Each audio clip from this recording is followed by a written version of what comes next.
बहुत अमीर थी। संग अपनी वाइफ को देखकर शॉक हो जाता है क्योंकि उसके लिए तो उसने पहली बार ऐसे कपड़े पहने थे, लेकिन वो उसे बहुत सुंदर लग रही थी। उस पार्टी में काफी बड़े बड़े लोग आए हुए होते हैं, लेकिन वो के लिए तो ऐसी पार्टियों में जाना कोई बहुत बड़ी बात नहीं थी। तभी संग अपने चीफ को अपने प्रोजेक्ट के बारे में बताने लगता है, जिस पर वो बहुत समय से काम कर रहा था। लेकिन संग का बॉस बीच में आकर उसे रोक देता है और सब खाना खाने के लिए चले जाते हैं। पर डिनर टेबल पर वो संग का प्लान चीफ को समझाने लगती है। यहाँ वो अपने पति को डिफेंड कर रही होती है। वो चीफ से कहती है कि हमें उस एरिया में रोड नहीं बल्कि एक ब्रिज बनाना चाहिए, जिसे सुनकर संग का बॉस बात टालने की कोशिश करता है और कहता है कि औरतों को आदमियों के काम से दूर ही रहना चाहिए। पर वो वहाँ उसकी अच्छी खासी बेइज्जती कर देती है। डिनर के बाद संग का बॉस उसे मिलकर बहुत उल्टी सीधी बातें कहने लगता है, लेकिन संग वो को लेकर वहाँ से जाने लगता है। पर तभी उसका बॉस वो को भी कुछ गलत बोल देता है, जिसे सुनकर संग का खून खौल जाता है और वो उसके फेस पर एक जोरदार पंच मारता है और वहाँ से वो को लेकर चला जाता है। वो दोनों वहाँ से निकलकर एक छोटे से पब में ड्रिंक करने लगते हैं, जहाँ संग वो को बोलता है कि चाहे कोई मुझे कितना भी गलत बोल दे मैं सहन कर लूंगा, लेकिन कोई मेरी वाइफ को कुछ कहे ये मुझसे बर्दाश्त नहीं होगा। पर वो उसे कहती है कि शायद अब तुम्हारी नौकरी चली जाएगी। इस पर संग उसे बोलता है कि चाहे मुझे कुछ भी करना पड़े, लेकिन मैं अपनी फैमिली को कभी दुखी नहीं होने दूंगा। तुम चिंता मत करो, मैं कुछ न कुछ काम ढूंढ ही लूंगा। ये सुनकर वो को बहुत अच्छा लगता है।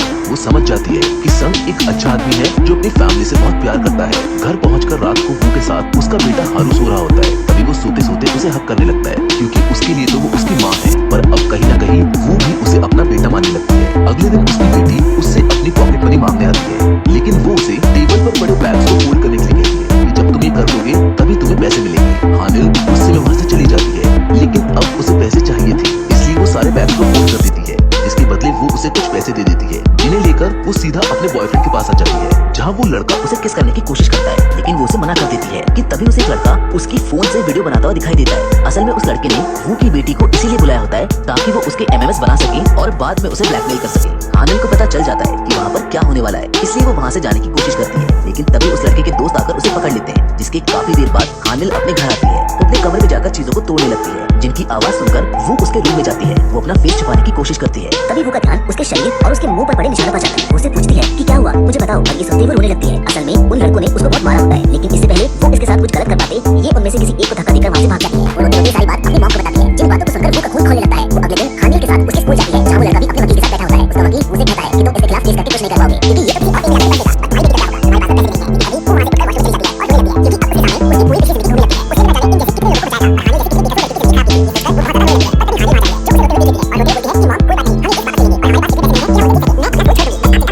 पिछली जिंदगी घूमने लगती है। उसे न जाने इन जैसे कितने लोगों को बचाएगा। हानिल जैसे कितने बेटी को देखकर उसकी दिक्कत वो बहुत ज्यादा रोने लगती है। पर तभी हानिल आ जाती है, जो उसे रोते हुए देखती है और रोते हुए बोलती है कि मॉम कोई बात नहीं, हम इस बात करेंगे और हमारे पास जितने पैसे नहीं है ये हम नहीं दे सकते। मैं छोड़ दूंगी, मैं आगे खाना खाऊं। इसको वो आगे बोलती है कि बेटा हमें रहने दो, पैसे नहीं है। आते हैं और उससे कहते हैं कि तुम्हारे पास सिर्फ एक हफ्ता बचा है, इसके बाद तुम्हारी एक कार एक्सीडेंट में मौत हो जाएगी। जिस पर वो कहती है कि ऐसा मत करिए, वो दोनों बच्चे बिना माँ के प्यार के नहीं रह पाएंगे। जिस पर मिस्टर किम बोलते हैं कि तुम जितना प्यार इनको करना चाहती हो कर लो, क्योंकि अब तुम्हारे पास समय नहीं है। वहीं एक दिन स्कूल से आते हुए हारू बेहोश हो जाता है। हॉस्पिटल पहुंचने पर डॉक्टरों से पता चलता है कि उसे एक रेयर बीमारी है। तभी वो को याद आता है कि ये रेयर बीमारी उसकी मॉम की भी थी, जिसकी वजह से उनकी मौत हो गई थी। वो ये जानकर बहुत ज्यादा डर जाती है, लेकिन डॉक्टर्स कहते हैं कि इसकी हमें जल्द से जल्द सर्जरी करनी होगी, क्योंकि हमारे पास ज्यादा समय नहीं बचा है। इसीलिए डॉक्टर्स उसकी जल्दी से सर्जरी स्टार्ट कर देते हैं। पर तभी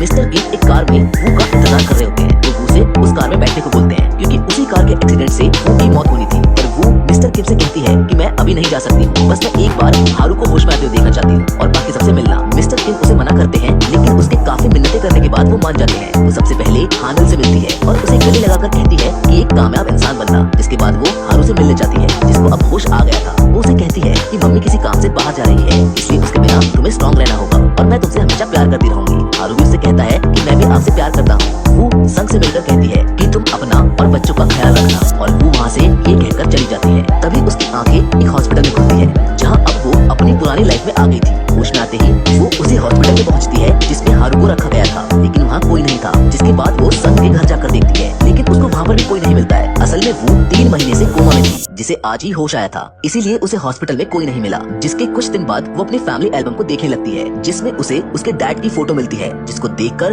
वो चौंक जाती है और रोने लगती है, क्योंकि उसके डैड कोई और नहीं बल्कि मिस्टर किम ही थे, जो इस पूरे टाइम उसे गाइड कर रहे थे। इसलिए वो बार बार उससे मिलने आते थे। कुछ टाइम बाद वो अपना मूड फ्रेश करने के लिए न्यूजीलैंड जाने का सोचती है, और जैसे ही वो फ्लाइट में चढ़ती है तभी उसे एक बच्चे की आवाज आती है। वो पीछे मुड़कर देखती है तो वहाँ पर उसकी पुरानी फैमिली हारू, हानिल और संग खड़े होते हैं। वो उन्हीं के पास जाकर बैठ जाती है और उनसे पूछती है कि आप लोग कहाँ जा रहे हो। इस पर वो बताते हैं कि अभी कुछ टाइम पहले हमारी मॉम की एक कार एक्सीडेंट में जान चली गई थी, इसलिए हम थोड़ा रेस्ट लेने न्यूजीलैंड